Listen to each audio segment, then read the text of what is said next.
Hello mga kanotes! Everybody's ready to go to Tagaytay. It's a 30-minute drive lang from New Valley going there. So tara, samahan niyo kami puntahan one of the most sought after resto in Tagaytay.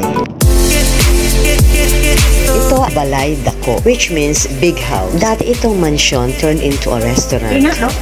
Balay na Dako. Dito kami sa bahay. Bahay na Dako.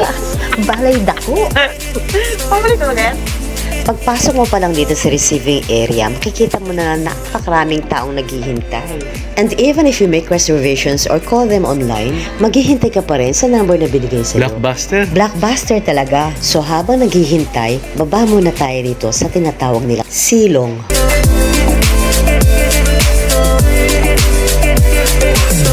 Balay Dako is not only famous for its delicious dishes, but also because of its amazing view of Taal Volcano and Taal Lake.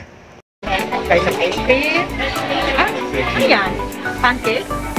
Yaya. Yaya. Kami may sa piyaya. Red agad. Yes, oh, there's the family. Oh, there you are, my baby. How's my baby sleep? Hello, Daddy Manny. Kailan po ang next content nyo? Ano rin?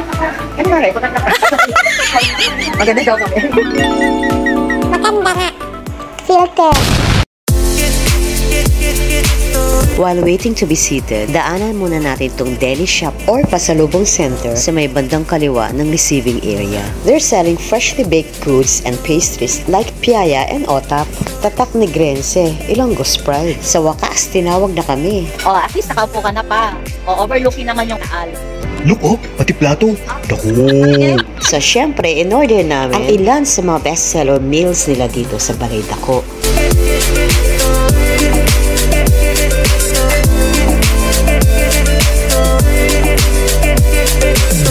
After eating, photoshoot muna tayo sa may taas. Ito ang tinatawag nilang veranda. Mas mahangin at mas maganda ang view dito sa taas. Mas pinaprioritize nilang punuin muna ang silong bago nila dalhin ang guests sa may veranda. Great location, great view of the lake, the volcano, great food, and great architecture. At bongga, may free wifi pa pala sila rito. So tara, photoshoot na!